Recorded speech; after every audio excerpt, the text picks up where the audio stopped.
so many men out there that don't know how to be a man. They don't know what to do. And they feel lost and disconnected, and they wish they were something they're not. So those guys are like super susceptible to these like how to be a man. Like it's definitely, you know, there's a fine line between, you know, what it is to be a man and then the caricature of what it is to be a man. Right. I was more or less raised by a single parent mother. But I know now as an adult, she overcompensated in a lot of ways because she knew she was having to raise a man. And the way she did it was she wasn't hard on me brutally, but it was enough where she forced me to do things on my own. But then also what she did is she made sure that she had male influences in my life that I would take after.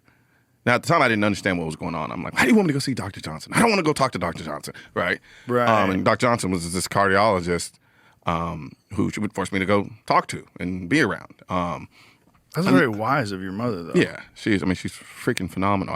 I should be inherently fucked up. Flat out. But because of her, I'm not. That's amazing. Yeah. That's amazing that she was wise enough to see that and to recognize that and to act on it, you know? Yep. Because if you don't, it's too late. Pretty much. You let that guy get to adulthood and you can't influence him then. Yeah. It's very hard to take a fucked up grown adult and then turn him around. And I think the beautiful thing I'm glad she didn't do with me that I've seen sometimes with single parents sometimes is she didn't baby me in a manner in which, like, she understood her limitations as a woman. So she knew she had to have male influence to some degree. Yeah. So she was very cautious about, like, if my mom happened to be a hoe, I would never know.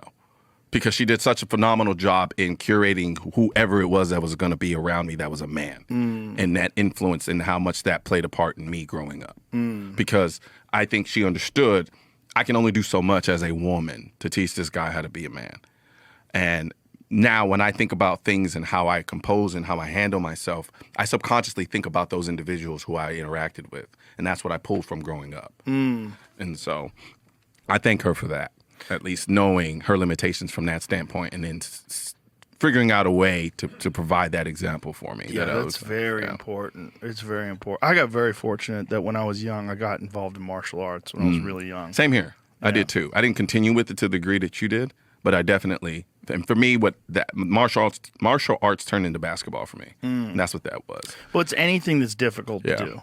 Things are difficult where it's undeniable that the work you put in equals how much better you get, period. Yep. There's certain genetic advantages, but even with those genetic advantages, the more work you put in, the more results you will get. And there's other people with genetic advantages too. And then when you're competing, then you're competing against a bunch of people that are driven and they have a much higher standard, and that's what athletics provides a lot of people. People like, to this day, I pull from my experiences playing basketball. Because when I was younger, like it's funny to say now because, like, as an adult, you're like you're not going to the NBA, Collins. Like, it's not happening. But nobody could tell me that I wasn't. Right. No one. And I worked like that's what I was going to do. I put in the effort. I put in the work. No one was going to outwork me for that. And because of it, all of the struggle, everything I did from that point to now, I still pull from that because it set a pattern of behavior in me.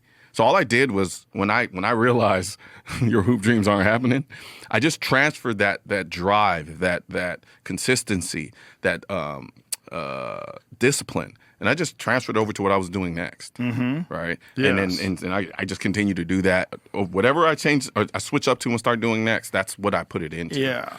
That's what I was taught. I was taught when I was young that martial arts are a vehicle for developing your human potential. And if you could figure out how to get good at this, you could figure out how to get good at pretty much everything. Yeah. I think that's the one thing I regret is not living longer in martial arts. Because I think I have a brutal amount of respect for any individual who can perfect their craft in that space. I think fighters are some of the toughest people on the planet because...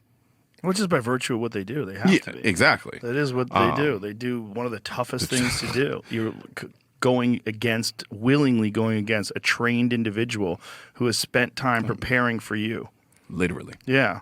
Like, it's not like, oh, I'm out and about and I got caught off guard and and I can take advantage of the fact that he doesn't know. This is like, I'm coming to kill you. Not literally, but I'm coming to kill you. You're coming to kill me. Yeah. You got press conferences. You're talking shit to each other, getting all ramped up emotionally. Yeah. Yeah, it's. I mean, that's also why it's so exciting to see. Yeah. Because you're seeing like, oh my God, these guys have been getting ready for this forever. Here we go. When you see two dudes just looking at each other across the octagon, they're staring at each other, getting ready to go. Fuck. Just the tension in the air is so crazy. And